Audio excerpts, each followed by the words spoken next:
और इस वक्त की बड़ी खबर सामने आ रही है। ईरान युद्ध को लेकर युद्ध के बीच में रूस की एंट्री हो गई है। ट्रंप ने भी अपनी सेना तैयार कर ली है। ट्रंप ने रूस को मैसेज भिजवाया है। पश्चिमी एशिया में छिड़े युद्ध का आज 9वां दिन है और लगातार हालात बिगड़ते ही जा रहे हैं। ईरान पर सबसे बड़ा हमला करने की तैयारी में अब डोनाल्ड ट्रंप जुट गए हैं और डोनाल्ड ट्रंप ने अपनी जमीनी सैन्य अभियान शुरू करने के भी संकेत दे दिए।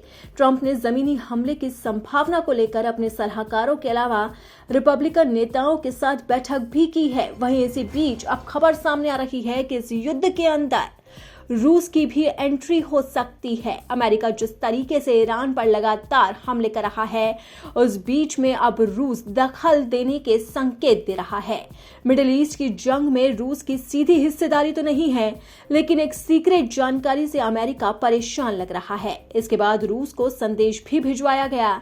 दरअसल अमेरिका की तरफ से खुद बताया गया था कि ईरान को रूस ऐसी जानकारी दे रहा है जिससे तेहरान को अमेरिकी सेना पर हमला करने में मदद मिल सकती है। इसको ध्यान में रखते हुए अमेरिका ने रूस को संदेश भिजवा दिया और साफ तौर पर कह दिया कि वो ऐसा ना करे। स्टीव विटकॉफ की तरफ से ये जानकारी दी गई। वहीं मिडिल ईस्ट के लिए संयुक्त राज्य अमेरिका के विशेष दूत हैं। वहीं उनकी तरफ से कहा गया है कि उन्होंने रूस से साफ और सीधे शब्दों में कह दिया है कि वो ईरान को टारगेटिंग जानकारी ना दे और उसके साथ ही उसकी मदद भी ना करे।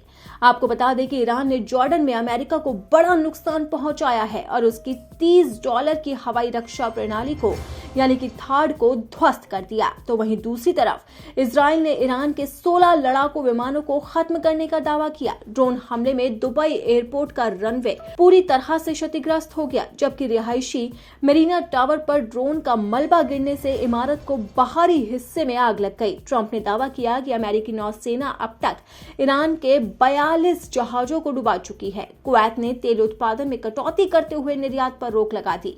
अमेरिका और इजराइल ने अपने हजारों नागरिकों को सुरक्षित स्वदेश पहुंचा दिया है। वहीं इसी बीच अब खबर सामने आ रही है कि ट्रंप बड़े पैमाने पर आक्रमण के बजाय विशेष रणनीतिक मिशन के लिए अमेरिकी सैनिक भेजने के विकल्प पर विचार कर रहे हैं। हालांकि व्हाइट हाउस की प्रेस सचिव कैरोलिन लेविट ने इन खबरों को कयास बताते हुए कहा कि राष्ट्रपति ने सभी विकल्प खुले रखे हैं और अभी किसी पर भी फैसला नहीं हुआ। वहीं न्यूयॉर्क टाइम्स के मुताबिक अमेरिका ने आरोप लगाया है कि रूस ईरान की अमेरिकी और इजरायली सैन्य ठिकानों की जुड़ी खुफिया जानकारी उपलब्ध करा रहा है। अधिकारियों का कहना है कि रूस उपग्रह तस्वीरों के साथ अमेरिकी युद्धपोतों और सैन्य ठिकानों की जानकारी ईरान के साथ साझा कर रहा है और यही वजह है कि ईरान अब अमेरिकी हमलों से बच रहा है और इसी के साथ ही दूसरे देशों पर भी धड़ाधड़ हमले कर रहा है।